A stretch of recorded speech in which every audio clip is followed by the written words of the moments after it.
ପାଇବା ଦେବେ ଆଶା ମୋର।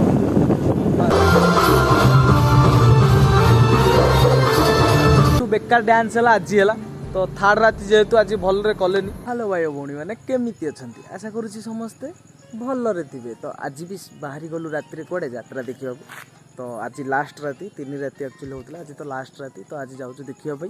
तो आपण मैंने सब ब्लॉग रे कंटिन्यू रुहतु आम जाऊँ आज कौ हिरोइन आसी आपण मानक जाकि देखा टे मेलोडी देखुचु आपण मानक सबकि बुलेकी देखु। तो आपण मैंने सब ब्लॉग रे कंटिन्यू रुहतु आम जाऊँ तो प्लीज भल पाइबा देवे। तो चलू बर्तमान में बाहरलु गाड़ी थुआई बर्तमान बाहरलु दुआर आज ब्लॉगटा स्टार्ट है तो अभी जाऊँ कंटिन्यू रुहतु। तो गाइस एवं एक्चुअली आसिल पेट्रोल फ्यूल पंप तो गाड़ी में फ्यूल अल्प अच्छी तो आम टे पकईदे तो पकईदे जीवु आज आम गाड़ी लेके आस। तो देखिए बाबा जी पारादीप आसर बाबा नहीं पलि आस। तो आज जाऊँ यात्रा देखा तो आपण मैंने कंटिन्यू रुहतु भल पाइबा टे देवे आम फ्यूलटा पकईकि जाऊँ। गाइस बर्तमान में आम आज दी भाई आसरी कहीं आ गोटे भाई आम आसला से शोई पड़ा तो आम आसलु आपण मानक देखा भल पाइबा टे देवे रात आई ब्लॉग बनाऊ यात्रा देखार कौन इच्छा ना बस आपण मान चैनल को करने नाइट टाइम भल पाइबा देवे आशा मोर। घरे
तो गाइस आपण मैंने देखिले कौ भाया खराब नाच होला तो मत भी एक्चुअली बहुत भल लगे पूरा बेकार सबुठू बेकार डांस है आज है तो थर्ड राति जेहेतु आज भल कलेनी पुष्पा गीत पकईदे बाल गीत पकईदे टोटाल माने भल लगे तो से मन टे दुख तो आम बर्तमान घर को जाऊँ एक्चुअली बाटर ठिया देखिपे तो अंधार रास्तार आम ठिया तो मो भाईर मोर तो गाइस आम एक्चुअली घर को जाऊँ तो बर्तमान राति है गोटे आज जल्दी मेलोडी भी सरीगला 11:30 स्टार्ट हो गोटे सरीगला तो बर्तमान एवं जाऊँ घर को तो घर को गले वीडियो टी एडिटिंग करी तापर सकाळु एक्चुअली जीवार अच्छी गोटे जगह को तो आपण मैंने नेक्स्ट ब्लॉग रे देखिपारे सब स्पेशल ब्लॉग है सेटा तो जीवु बहुत दूर जीवु बोली भाविचु आपण मानक पई आपण मानक मनोरंजन करने तो आपण मैंने आम सब ब्लॉग रे कंटिन्यू रुहंतु आम बर्तमान पई जाऊँ तो गाइस एबे आसिक एक्चुअली आम घरे पहुँची गलु तो एबे जीवा वीडियो एडिटिंग करवा तो नेक्स्ट ब्लॉग रे देखा भल पाइबा देबे लव यू ऑल।